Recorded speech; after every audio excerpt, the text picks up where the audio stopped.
Here's one thing I noticed. You don't have that massive left pedal input to get it in trim. I was expecting that. Where is it? Okay.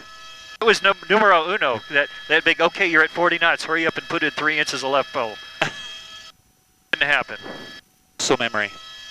All right. Best way to show you what it does is to let you do it. It's a very linear pedal input for trim going through 30, 40 knots, which is what I was looking for. I was looking for that, you know, that low aspect. Okay, where's my fin coming in? Oh, shit, there it goes. I did do a little bit of a decel on downwind here. Traffic. BLR test vehicle is going to be transferring from general aviation ramp on taxiway. A little less friction if you could. Runway crossing. It's like the disc just got jammed. Traffic. There we go. I hate those damn discs. I wish they'd come up with something else. Okay, another notice. This is for note for the recording. Moderate deceleration. A very smooth linear pedal input for trim, but not much. Not a big stab. Same thing on power application, repower application. I haven't gone past power pedal. I'm actually pedal neutral. And we are almost 25 knots, 30 knots of airspeed. Yep, so about 27. And the pedals feel pretty docile. I'm going to throw it out of trim to the right using power pedal. It's pretty smooth. You say that was about a 40 to 45 degree out of trim condition?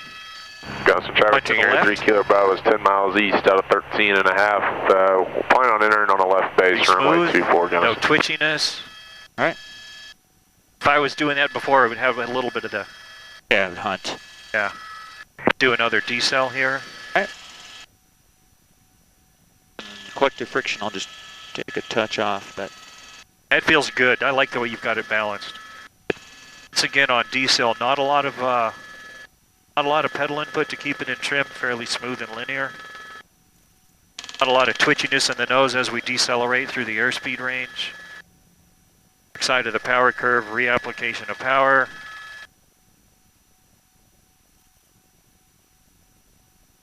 I haven't had to put any right pedal in yet. I haven't had to go past almost zero thrust. That's very good that you're recognizing. Good. Yeah, so okay, so look at our trim string. Basically, 20 knots. Well, we're almost null, the trim string, and I'm still at zero thrust on the tail rotor. And coming through zero airspeed, let's let the nose pitch down a little bit. All right, torque margins, N1 margins look good. There it goes, it just settled into a hover. And I am probably maybe just a skosh past zero thrust on the tail rotor, maybe adding a little bit now. There it goes. And you got a little bit of a climb going. And I got a little bit of a quartering tailwind, so I'm going to go push forward to the right. Back into a hover. How's our VSI? Still climbing just a touch. Probably about 100 feet a minute. Okay, for the note, a significant increase in stability of the yaw control in an ambiguous clock angle on any kind of wind. I feel it coming through my window, so I'm drifting a little bit. And I'm also pushing left cycling, so. Ah, cool, okay, reacceleration. All right. True translational lift. Airspeed's alive. Nominal smooth linear input on the tails to get it back into trim coming through 60. And then the low speed at 65, 70. I can definitely see an improvement just on the stability. It's damped. It feels a lot more damped. Not having to work so hard. The reactions of the tail from ambiguous wind flow have kind of stuck in glue. They're not so erratic. Yeah, note on the power change, the pedals have become silky. That's a really good way to describe it, that it's not hunt and peck as much anymore where you're staring at the string. Feels like it's a little bit more intuitive and almost feels like it's coupled. Okay, so the reapplication of go-around power, which wasn't terrible, also silky. Very predictable, not twitchy. We got a wrapped up string, which doesn't matter because I can still kind of feel it, but even still not a lot of footwork.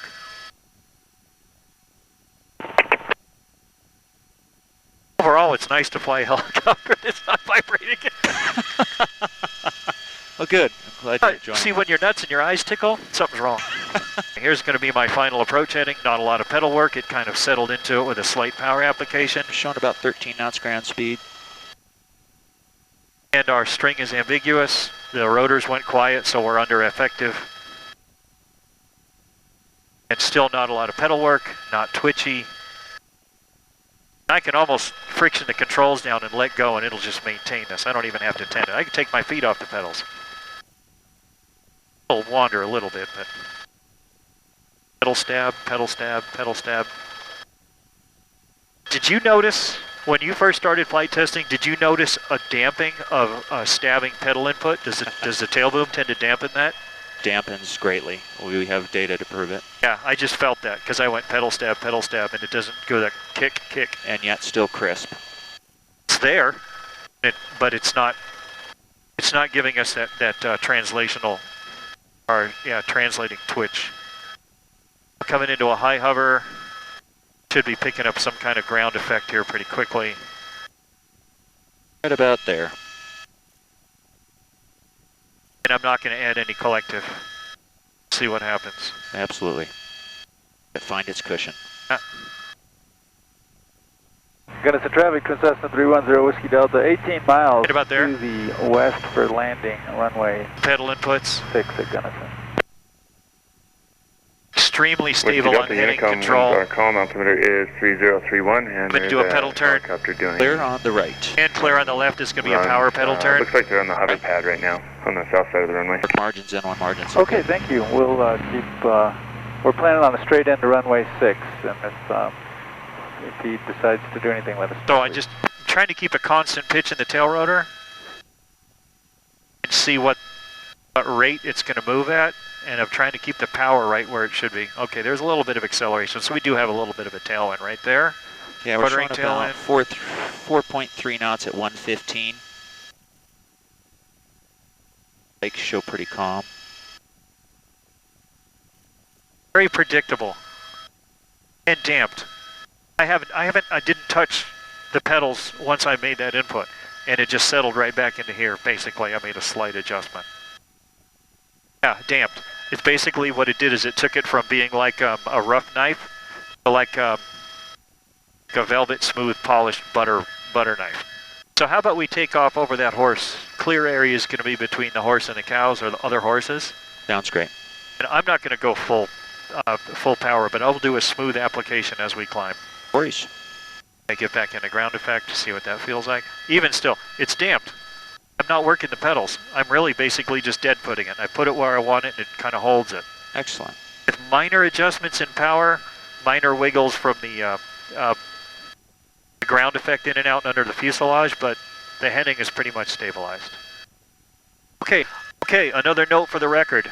I hardly put any right pedal in for that increase in power. I did put some, but not a lot. Then the level off and increase in airspeed. Whiskey Delta's 5 miles. Hardly any pedal input to get it back to a trim condition and a cruise speed around 60. And Gunnison traffic experimental helicopters cleared to the southeast, will remain southeast of the runway. A lot less work. Excellent. More stable. I was watching my feet too, because sometimes I actually just say, did I actually move it? How much? Get rid of that muscle memory and say, let's go back to actually tracking what that change is. Okay, so this mid-pitch, mid-power, power reduction, airspeed between 70 to 55 to 50, I didn't even move my pedals. So it seems like there's a lot of an airflow effect on there just from changing airflow with a little bit of a climb, a little bit of a turn, or the torque effect from what we had in cruise to what I needed to take away to that power reduction there. It was almost nullified on the tail rotor. As you increase power, the airflow over the tail boom changes, which the airflow effect from the wing structure changes also to help compensate all of that. So here we go, we're pulling power back in again. Once again, that low airspeed regime. I actually did a little bit too much of a right pedal input, and you saw the right yaw there. I didn't need to do it. Now I'm back to almost zero thrust. Right. Okay, so if you could, right, isolate the tail rotor for me. Right, are you confirm switch? Confirmed, isolate. Okay. isolate is on. 0 Whiskey Delta, clearing the active Gunnison. Yeah, it is zero thrust. See, I told you. I felt like it was zero thrust. You just isolated. It's zero thrust. Hey, Mom, look, no hands. And it's stable. And you can see there's a little bit of flow, not ambiguous, so we still have a little bit of translational, but zero thrust on the tail rotor needed to be able to maintain 56.57% torque. That's the airflow. If we didn't have that on there, what torque would I be pulling right now? I know. It's a lot less. How much pedal would I be inputting? A lot more. I'd be pushing against my load compensator right now. Right. Ah, look at that. I just relaxed my feet. All right, showing about 13 knots ground speed, zeroed out on the airspeed indicator. And it's weather vaning because the report on the ground's showing about 175 right now. And it feels like it. I just went to zero thrust and look where the nose is pointed. Now the tail boom is taking some of it for me. Got a traffic rotation 610 Golf about. And it's stable. 15. I'm not getting twitchy. I'm not having to work against it. Inbound runway 24 Gunnison. There's a little bit of application of right pedal that I need right there. But even still, it's not a Yeah, that's excellent. It's damped. So you don't have a feeling of over-controlling. And there it is. There's ground effect. I actually have a little bit too much pedal pressure in there, and I just felt the airflow take over on the tail boom and relax my pedals. Any weather veining may be because of a relative wind, I'm sure. Because it's not from application of power. Parameters are good. Here we go. Right. Good. I'm going to have to expect having to pull a little bit of right power pedal, but we'll see what the airflow does to help me out. Look at that. Pedal forces are neutralized. Airflow across the tail boom took most of the brunt of the power increase. Non-event. A go around with hydraulics failure is a non-event.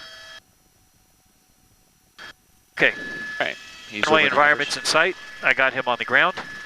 And we're clear on the right. 8 knots at airspeed. So here's what I'll do, Dan. If you don't like it at any time, feel free. Take the controls. But I'm going to try to do this pretty easily. I'm going to first decelerate to a level nose attitude, so I don't have to do a lot of nose pitch up. All right. Okay, somewhere like around in here. All right. I'll say, okay, if you wanted to decel, that last little bit of decel, we have our power set. It's a good power setting because we're still above translation on the left. I just pull the nose up real gently, about 5 degrees, and I just hold it. So, okay, watch what happens. Don't let it pitch up, don't let it pitch down, just hold it. There she starts falling right there. Not yet. Now, that's in it. Then a kick out, goes down, get out of the column, airspeed alive, and recover. So I hardly move my tail rotor. Good. Still settling with power, but it wasn't a violent, you know, once we were like descending in the column. Absolutely, like yeah, it kicks you left and right. Yeah, no, that was actually pretty good. Long left. In the climbs, in the power adjustments in that mid-airspeed range, I've been doing that and been watching the trim string. I haven't had to do the pedal dance. It's just been fairly, as I said, it's like our tail boom has kind of got stuck in an oil damper. It's just kind of got this very predictable, not out of hand, a little bit out of trim swing, but, you know, none of that jerky stabbing of a, you know, a pedal input that kind of goes before it actually turns the nose. Yeah, exactly. Like that, little pedal twitch. Little pedal twitch. Yeah, it's not a typical A-star pedal twitch. All right, we'll look for the scheduled decel. We'll verify the engines are running. All ops normal. We'll be doing a predicted engine failure for auto rotation out here and then power recovery. Okay, copy that. We've secured the hover pad. Are going to head back to the hangar. Copy. All right, do we want to enter at a target airspeed? Yeah, about 60 is fine. Okay, so You could vary your airspeed there and kind of feel it out. 80 knots for a max glide would be great for me. The shot. Okay, so I'm going to put the collective a little bit down. All right. Right. And that's pretty far down for me. All right. I'm going to do a decel, a pedal RPM. input, got your RPM, right? Gunnison area traffic is 5. There's 80, let me pull it down to 320. For 24, straight in.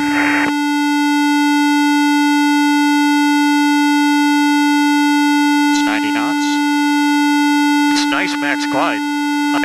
I still have plenty of left pedal margin. Yeah, you're showing right there. You're on the stop. Oh, so that was your foot. Okay, coming back to a nominal.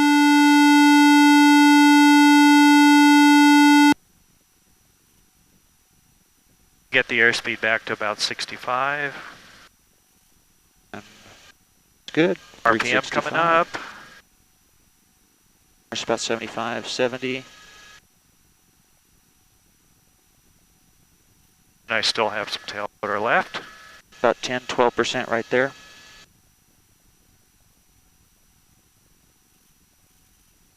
It's still very 75 predictable. knots.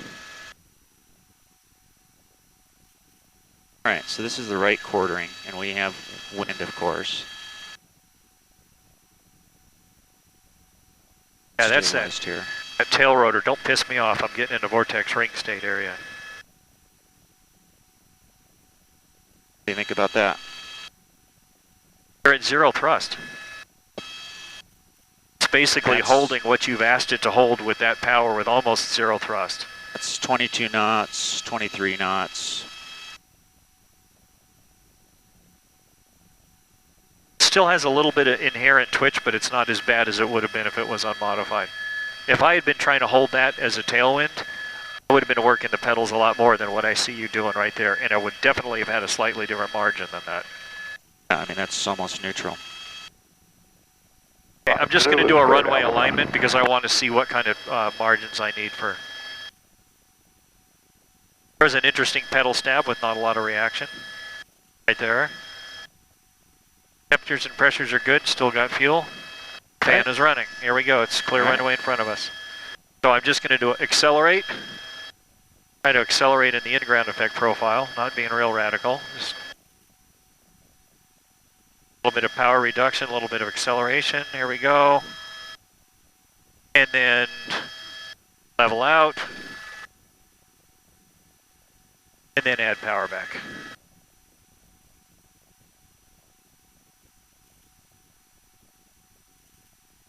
Yeah, that was pretty benign. It's kind of like doing a power recovery auto rotation. Yep. And all of a sudden you have that, you know, the pitch pull and your re-engagement and pedal input at the same time. Yeah, it's all over the place. Mostly it's induced because you're dancing on the pedals because of the changing RPM. And they're coming up and down and your feet are going undershoot, overshoot, undershoot, overshoot. But this, the rotor downwash dampens that out so you're not fighting it so much, so it's easier to hold the heading. I'm going to do it one more time. Temperatures and pressures are good. Fan is off. We still have fuel. Here we go.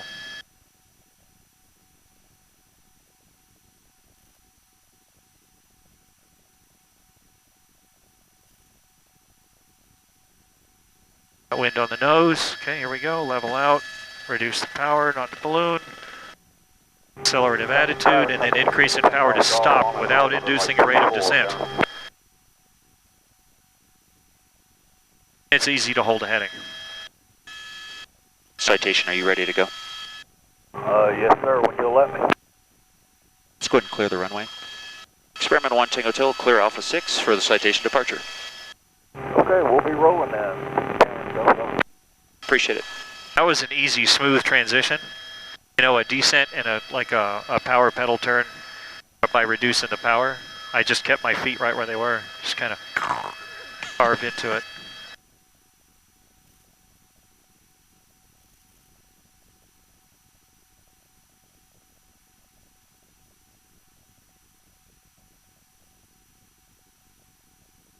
Well, that was also benign.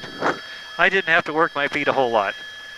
I know the rate changed a little bit because I'm not very practiced at that, but That's fine. it felt pretty good to me. If I was in another helicopter, especially at sea level, where the tail rotor's got a lot of instantaneous bite, I'd have been dancing on the pedals a little bit there, and it would have been a hell of a lot more twitchy.